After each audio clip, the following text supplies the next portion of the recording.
It was December 1999 when the lights went off.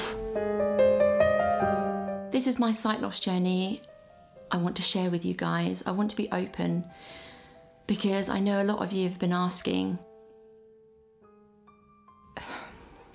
about my vision and can I see anything?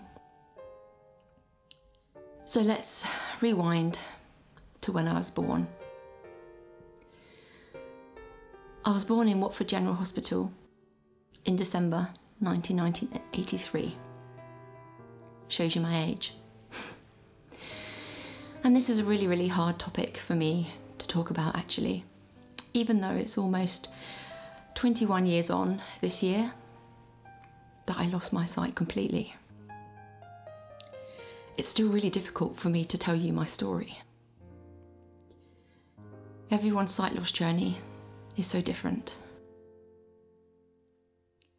But I was born with congenital cataracts and a number of different eye conditions. And I can't believe how difficult, I can never understand how hard it must have been for my mum to know that her baby daughter, her firstborn, has had to go for an operation so young. The emotions must have been building up. I can just feel it now, how hard it was for her.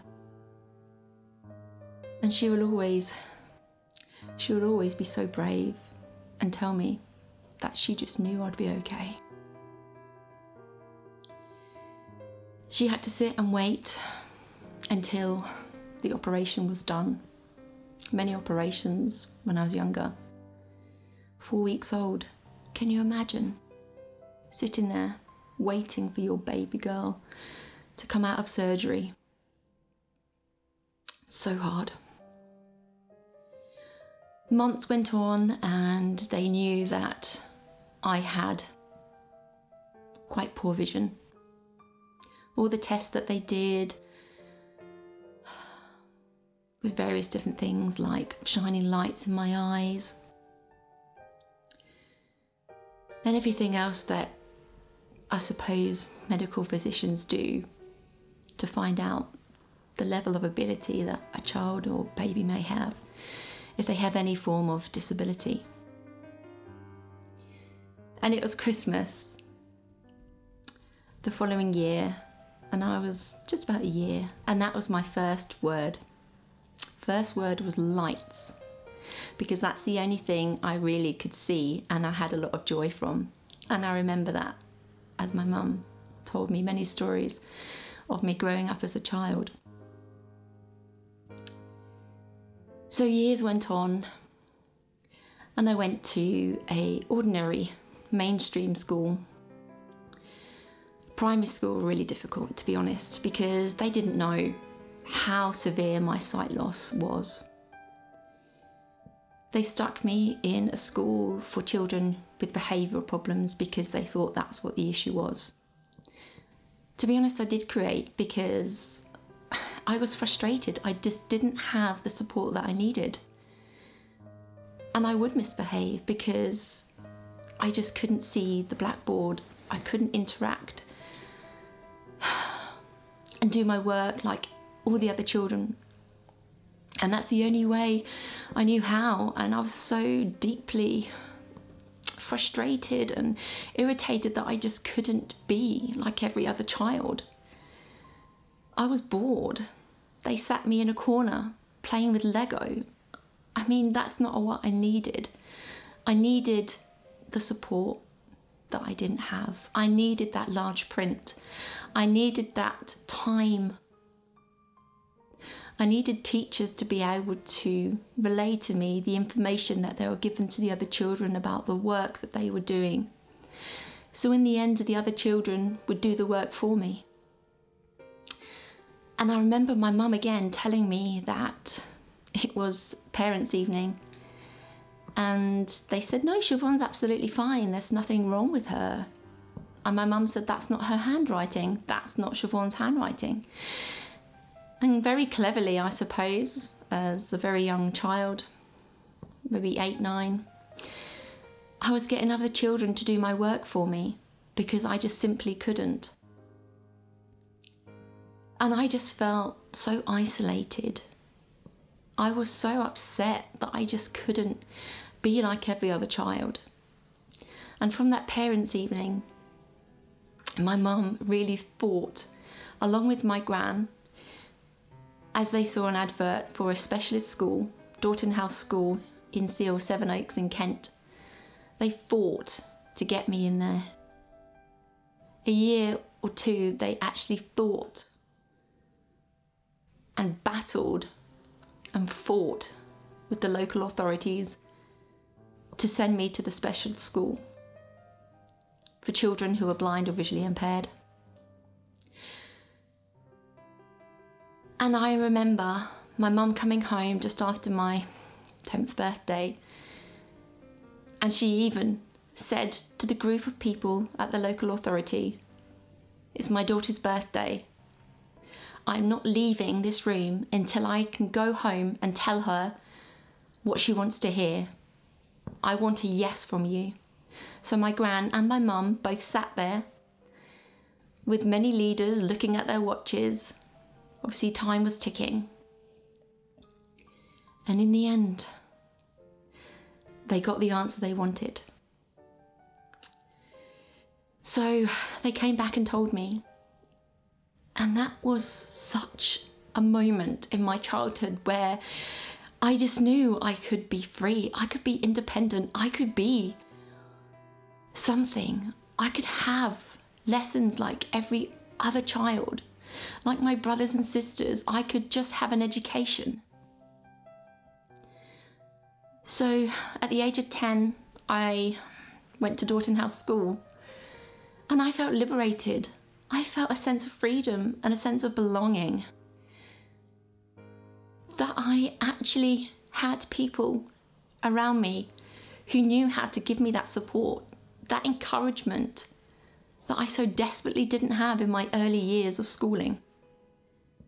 But most of all, I had other children who were in the same position I was, with limited sight and with no sight. And soon I became that free girl who just flourished. I had large print. I had things that were accessible to me. The first time in my life, I felt like I belonged. And sitting here, just talking to you guys, being totally and utterly open and honest with you, this is real talk. This is me with my heart on my sleeve telling you my story, because I think it's important.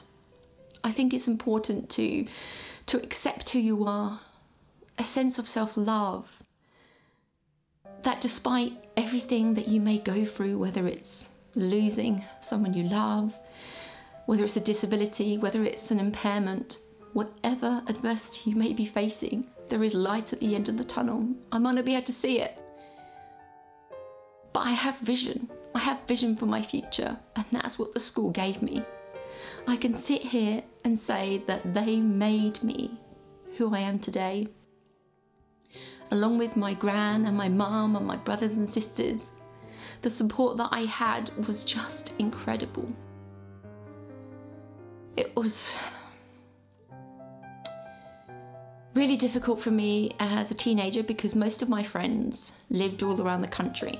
Bearing in mind, children travelled to school from all over, so I never really had a group of friends where I could come home at a weekend after being at school for the week and just hang out and chill like any other child, any other teenager.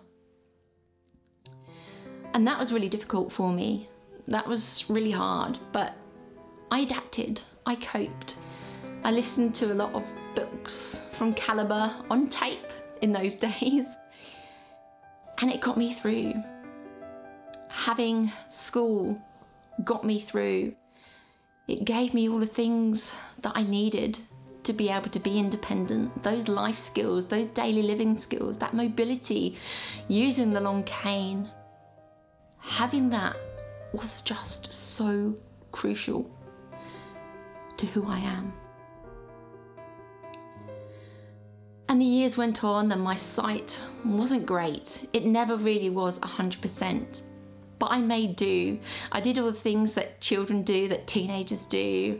Climb trees, fall off trees, go to the woods, play with my brothers and sisters, build campfires, those sorts of things. Even riding a bike solo with very poor vision. I did those things because I was allowed. My mum and my gran always encouraged me to be the best person I could be, and they never held me back. So I did everything. I even played around with makeup. And Krusty the Clown even looked better than me. I can just have those vivid images in my mind. So I was lucky in that sense, that I had those opportunities, that I went skiing, that I went to Italy and did that. That opportunity was incredible. At 15, I went to Shadow Neil Kinnock for the European Day of Disabled People with very limited vision. And at 16 you think the world is your oyster, sweet 16 and all that. But it was a very dark, dark, dark time for me. It was one evening in December 1999 when I was at school. Bear with me. And I was going out to make a phone call. And it was an old mansion house with great big doors, tall ceilings, huge, a bit like Hogwarts, but for blind and visually impaired children. It was a magical place, really. But on that night, I was coming through a swing door when another child was coming through at the same time. You can guess what happened. The door swung into my head. And at first it was just the shock, the sheer and utter shock of, wow, gosh, that hurt. So I didn't go and make that phone call. I went straight back to my room, just off the main dormitory where all the other girls were. But I had my own room. I went back because I didn't feel great. I mean, you wouldn't, would you, after being hit by a door? So I decided that I would just take a quick sleep just to try and shake off the headache and the feeling of dizziness and sick. And when I woke up, I thought I was still asleep. I thought I was in a dream. But I knew I wasn't because I could hear everything around me, the hustle and bustle of the unit, children laughing, playing. But I wasn't asleep, I was awake. Quite disorientated, I went over to the sink and splashed my face with water just to try and shake off this nothingness, this empty, dark feeling. Really scared, just thinking something is not right. So I stumbled along the wall to try and find the handle to the door, and I called out for a member of staff. Eventually, after calling and saying, "Can someone help me? I can't see." A key worker said, "We know you can't see, Siobhan." I said, No, I can't see anything, nothing. Complete black, if I can really describe it as a colour, but nothing. So in the end they decided that I really should go to hospital and get checked out. So I did.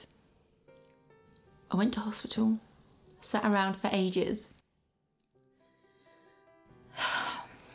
And then my name was called and I was guided in by one of the key workers from school. They sat me on a chair, they examined my eyes, and the ophthalmologist said the 5 words that would completely change my life forever. You will never see again. And at 16, you just think, what does that mean? Where do I go? All the hopes and ambitions for the future. I just feel so emotional just thinking about it, but I'm trying to keep composed because I think it's an area that needs to be spoken about. And I'm of a place where I kind of feel okay to talk about it, but it's taken me a while to get to this point. Those words just kept on going around and around in my mind. And the key worker put an arm around me and said it'll be okay. Will it be okay? I thought to myself, where do I go? So with that devastating news, we went back to school. And I then got collected from by my family. I can still remember that day as it was yesterday. And for nearly a year, I didn't want to go out. I had lost my identity. I'd lost what I thought I'd become. I didn't feel that I could do or achieve anything. What could I do as someone with no sight now? What could I do in the world that would make any difference? So I sat, listened to a lot of books, listened to a lot of radio, and almost the year had gone. And a radio program came on, Radio 4, I remember it. And that was a day that radio station, that guest on that radio show gave me the strength that I needed.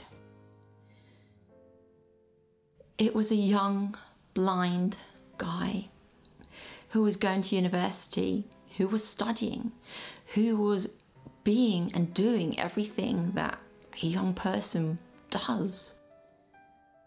Wanted to go sailing, wanted to explore the world, to travel, to experience new things, to study. And so, after that guest, that voice of reasoning, that voice that gave me hope, I brushed myself off and began Googling what was around.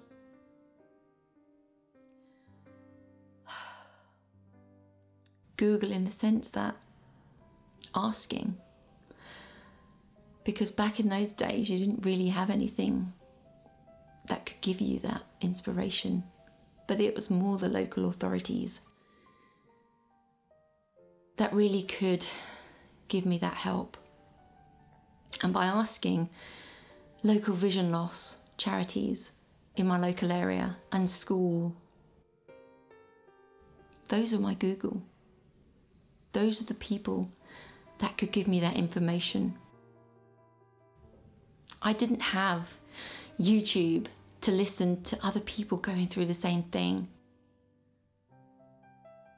So I was alone in this. But I wanted to show the world that I could be something. I could do something with my life.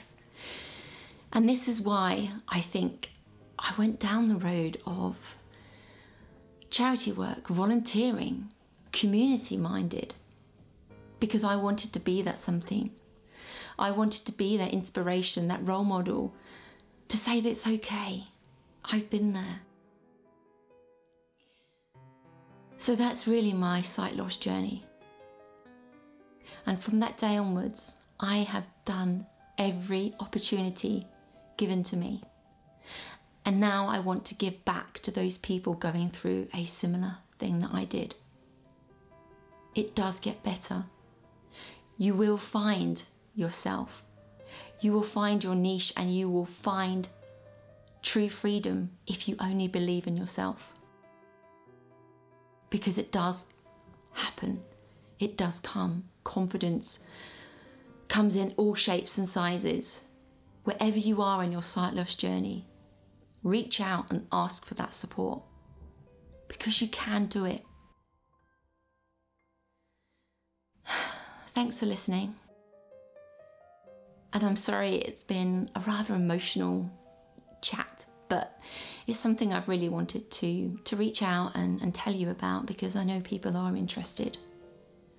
So I've hoped you found it useful, and if you are going through that sight loss journey, reach out. Put it in the comments below. If you know someone who's going through sight loss, comment below what you want to see, what may support them, what organisations you might want to be in touch with, and I'll do my best. And I do read every single one, so please do comment below.